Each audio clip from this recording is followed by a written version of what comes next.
पिछले लेक्चर से आगे शुरू करते हैं।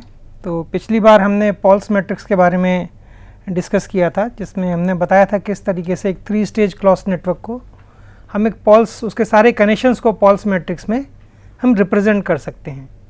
ठीक है, और इस मैट्रिक्स के इस्तेमाल से हम एक्चुअली आगे स्ट्रिक्टली नॉन ब्लॉकिंग की कंडीशन या रीजनेबली नॉन ब्लॉकिंग की कंडीशंस को भी डिराइव करते हैं। तो आज हम देखते हैं स्ट्रिक्ट सेंस नॉन ब्लॉकिंग की कंडीशन को कैसे डिराइव किया जाएगा।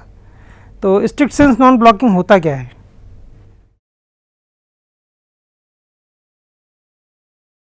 So strict sense non blocking network, तो हम इसमें पहले हम यूनिकास्ट के बारे में सॉल्व करेंगे। यूनिकास्ट का मतलब जो हमारा स्विच है उसमें कई स्टेजेस होंगी।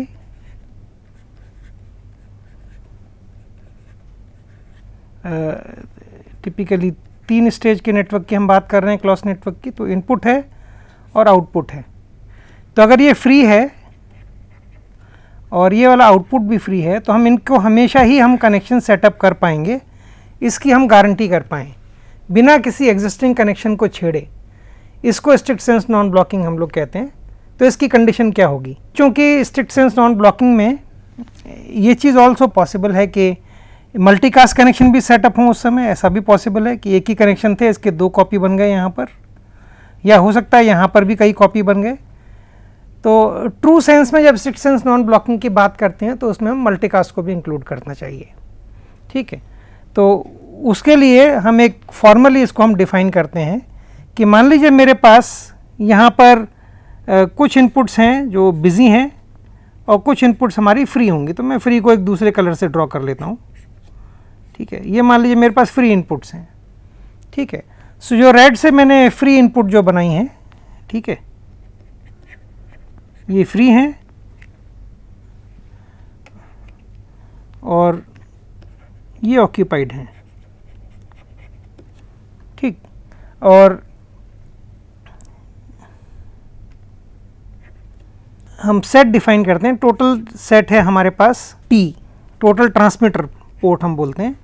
इधर टोटल सेट जो मेरे पास है वो है R, जो रिसीवर सेट है। ठीक है, तो इसमें हम देखते हैं कि T प्राइम एक सेट होगा जो बिजी इनपुट पोर्ट्स हैं।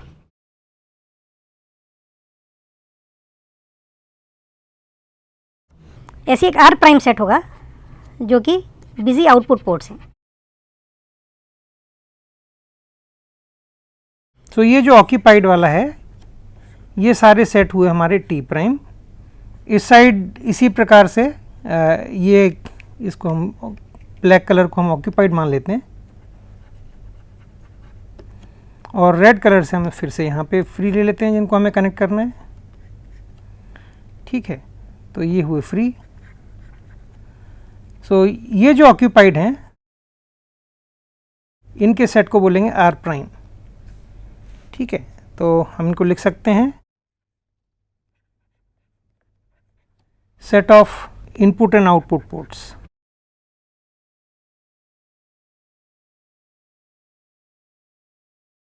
इसमें सबसे इम्पॉर्टेंट चीज़ कि हर इनपुट, हर T प्राइम का जो एक मेंबर है एक R प्राइम के सबसेट से, सबसेट के सारे जितने मेंबर हैं उनसे कनेक्टेड है।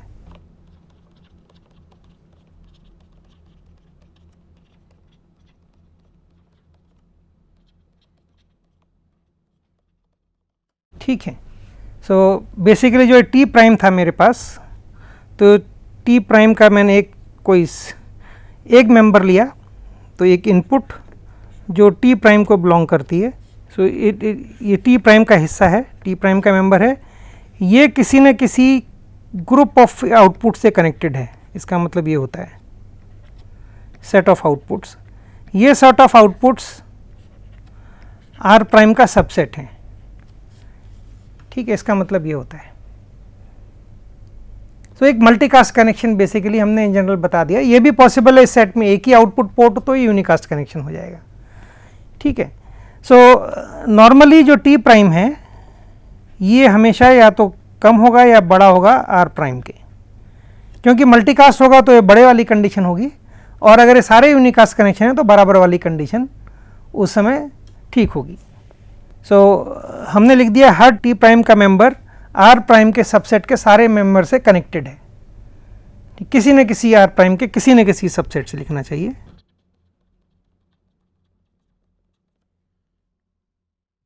और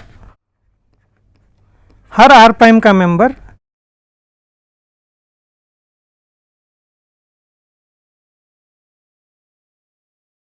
टी प्राइम के किसी न किसी मेंबर से कनेक्टेड है।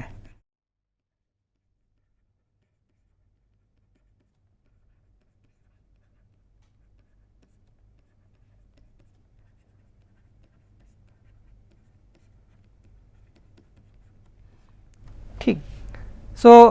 आर प्राइम का कोई भी मेंबर खाली नहीं है उस सेट के अंदर, क्योंकि सारे बिजी आउटपुट पोर्ट हैं, तो किसी न किसी टी प्राइम के मेंबर से कनेक्ट होना ही चाहिए। ठीक, तो ये मोटी मोटी कंडीशन है। अब इसके अंदर हम एक्चुअली अब इसको प्रॉपरली डिफाइन करते हैं स्ट्रिक्ट सेंस नॉन ब्लॉकिंग को। इसका मतलब ये होता है कि हम एक मल्टीकास्ट ट्री क्रिएट कर सकते हैं।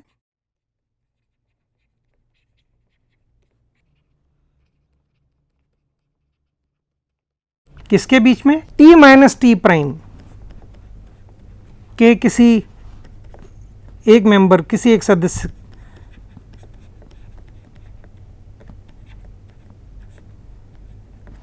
सदस्य को लेते हैं टी माइनस टी प्राइम। ये बेसिकली वो सारे पोर्ट हैं जो कि खाली हैं, फ्री हैं।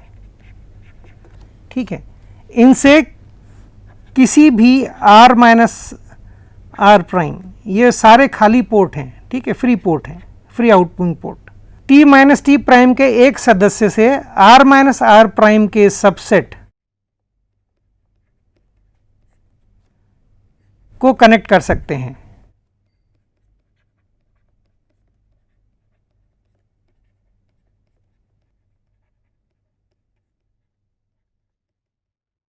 बिना किसी एग्जिस्टिंग कनेक्शन को डिस्टर्ब किए। ठीक है, बिना किसी एग्जिस्टिंग कनेक्शन को डिस्टर्ब किए।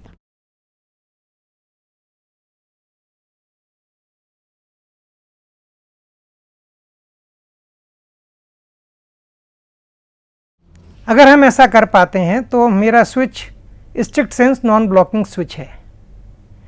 ये एक्चुअली सही मैथमेटिकल डेफिनेशन है।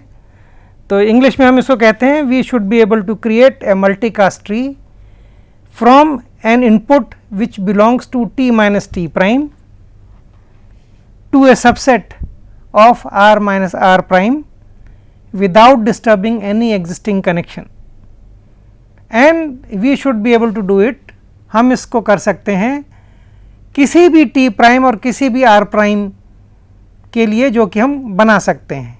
इनके अंदर मतलब कई टी प्राइम बना सकते हैं, कई इनपुट पोर्ट के बिजी होने का कम्बिनेशन पॉसिबल है, कई आउटपुट पोर्ट के बिजी होने का कम्बिनेशन पॉसिबल है।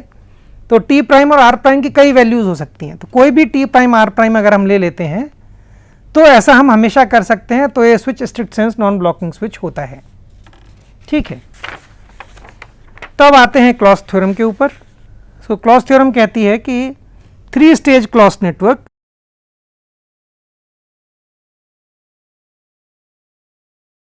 तीन स्टेज का जो क्लॉस नेटवर्क है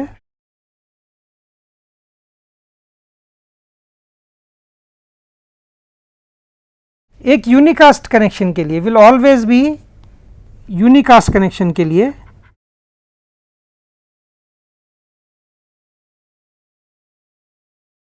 स्ट्रिक्ट सेंस नॉन ब्लॉकिंग होगा।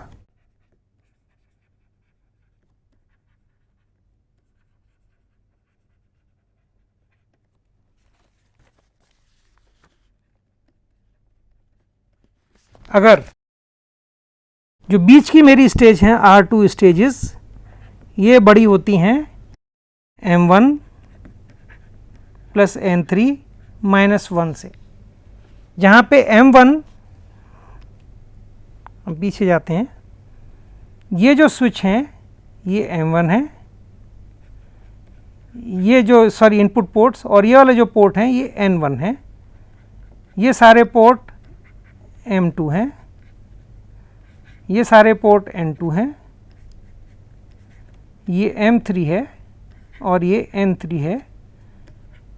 स्विच पहले स्टेज में R1 है, दूसरे में R2 है, तीसरे में R3 है। ये जो R2 है ये बड़ा होना चाहिए m1 प्लस n3 माइनस 1 से। अब ये आता कैसे है, इसको हम इसको पॉल्स मैट्रिक्स के थ्रू हम इसको समझ सकते हैं। ठीक है, तो इसका एक सबसे आसान सा तरीका है कि हम पॉल्स मैट्रिक्स बना लेते हैं और उसमें देखते हैं क्या पॉसिबल हो सकता है। हम लेकिन यूनिकास्ट कनेक्शंस की बात कर रहे हैं, अभी मल्टीकास्ट की नहीं कर रहे हैं। जब मल्टीकास्ट की बात करेंगे तो हम एक दूसरा अपर बाउंड, एक बाउंड बनाएंगे कि इससे नीचे होगा हमेशा, इससे ज़्यादा ज़रूरत कभी नहीं पड़ेगी हमें। ठीक है, तो वो हम एक बना पाएंगे, तो वो इसके बाद देखते हैं। तो सबसे पहले पॉल्स मैट्रिक्स ड्रॉ करते हैं। तो पॉल्स मैट्रिक्स अगर हम ड्रॉ करेंगे तो इस तरीके से स्क्वायर बना लेते हैं हम लोग।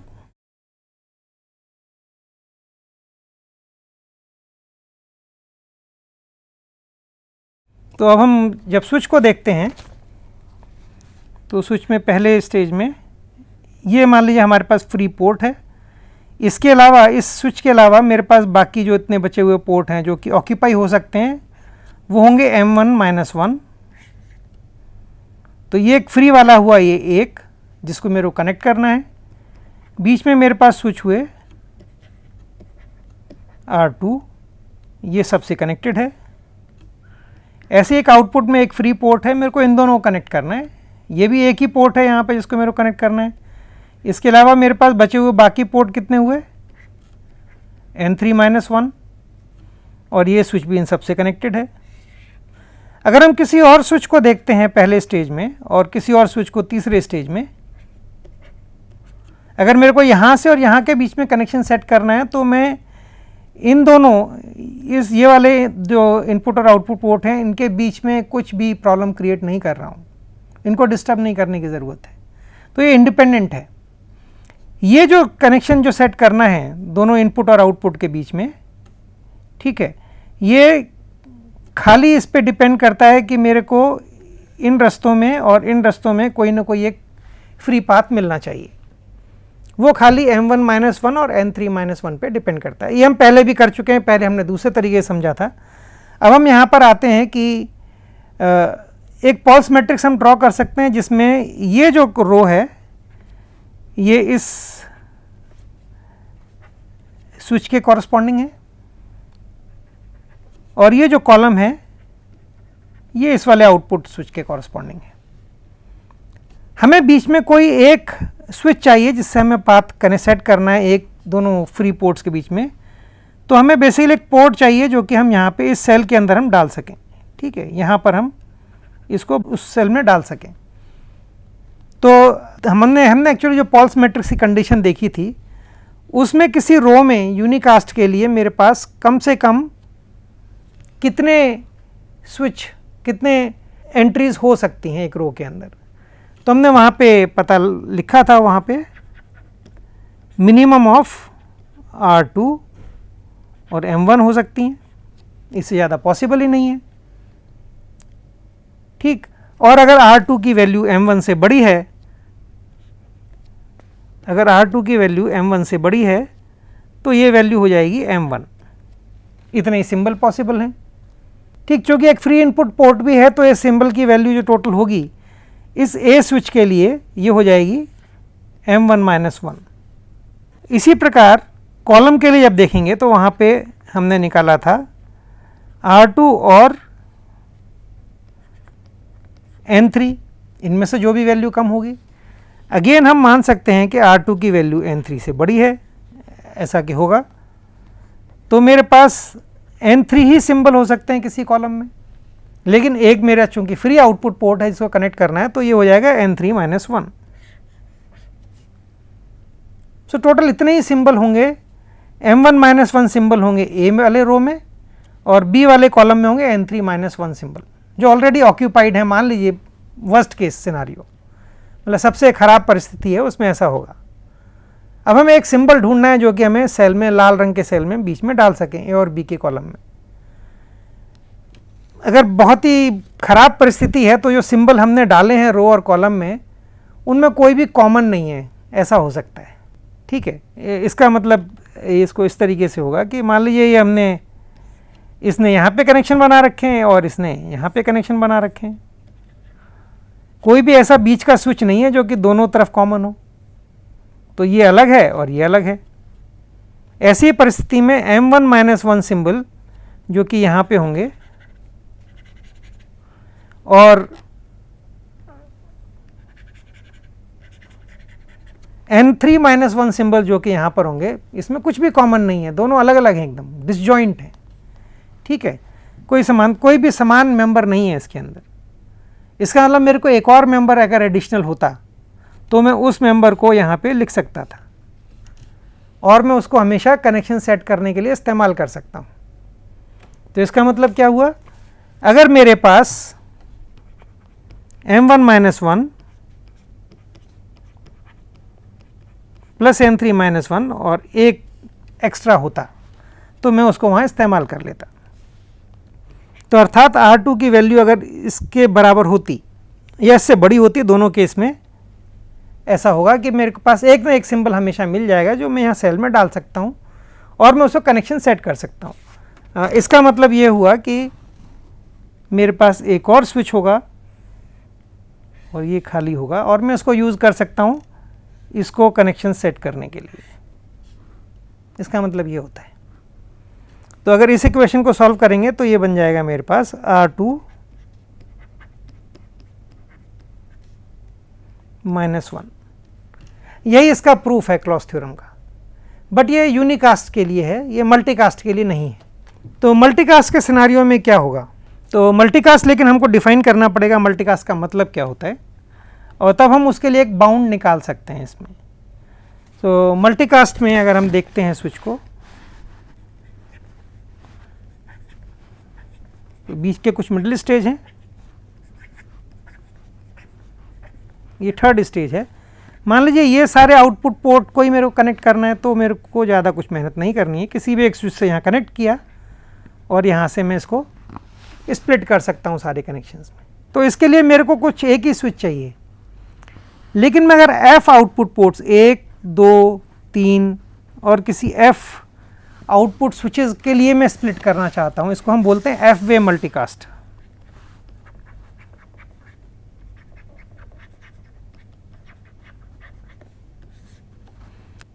ये जो मल्टीकास्ट है इसको F वे में काउंट नहीं करेंगे। ठीक है, ये मल्टीकास्ट तो लास्ट स्टेज पे ही हो सकता है। तो F मीन्स ये F आउटपुट स्विचेस को मेरे को रूट करना है किस तरीके से, उसके आगे फर्दर वो स्प्लिट करेंगे। तो F की वैल्यू कभी भी R3 से बड़ी नहीं हो सकती। ठीक है, ये नहीं हो पाएगा। तो F की वैल्यू हमेशा R3 से या तो छोटी होगी या बराबर हो सकती है। ये एक इम्पॉर्टेंट चीज़ है, तो इसको हम यूज़ करेंगे बाद में। तो अगर F वे मल्टीकास्ट है तो हम फिर दोबारा से पॉल्स मैट्रिक्स बनाते हैं। तो मेरे पास A स्विच है, A से अब मेरे को 1, 2 और F इन स्विचेस को कनेक्ट करना है।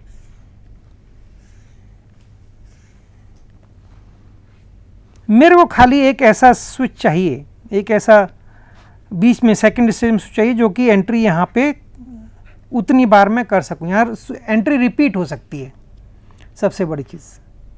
तो मेरे को एक बस स्विच चाहिए, मान लीजिए ऐसा है, और मैं इसको फिर यहाँ पे मल्टीकास्ट को इनेबल करूँगा स्प्लिट करके कनेक्शन को। तो इसको ऐसा करने के लिए अब हमको देखना होगा कि यहाँ पर मेरे पास कितनी एंट्री पॉसिबल हैं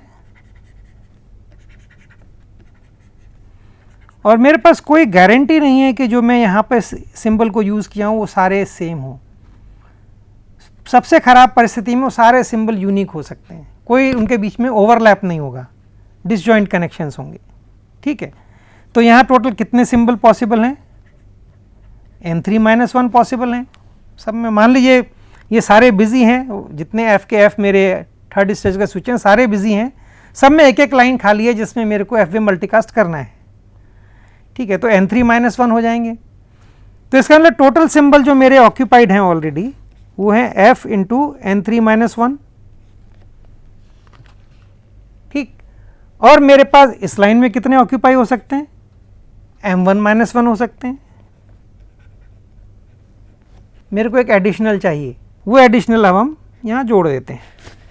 तो अगर मेरी R2 की वैल्यू इससे बड़ी है तो मैं F वे मल्टीकास्ट को बिना किसी कनेक्शन को डिस्टर्ब किए हमेशा कर सकता हूँ। ये एक बाउंड है, इससे बेहतर भी कंडीशन निकाली जा सकती है, बट ये चूँकि आसान है इसलिए मैं बता रहा हूँ।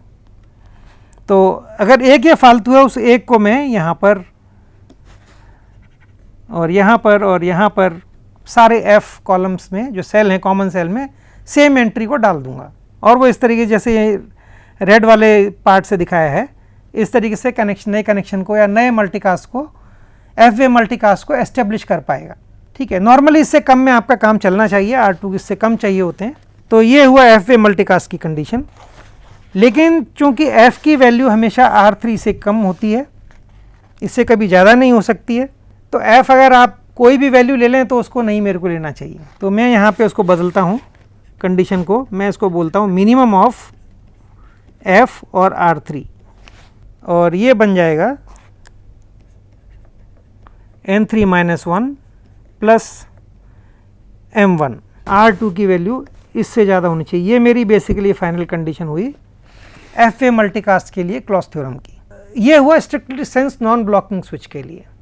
इसके अलावा और भी तरीके से इसको एनालाइज कर सकते हैं, बट चूंकि एक ओपन प्रॉब्लम है स्टिल, और अब चूंकि हम सर्किट स्विचेस खाली ऑप्टिकल सर्किट स्विचेस का मोस्टली इस्तेमाल करते हैं, इलेक्ट्रॉनिक सिस्टम्स में चूंकि पैकेट स्विच है, ये प्रॉब्लम शायद लोग उतना अध्ययन नहीं करते हैं अब।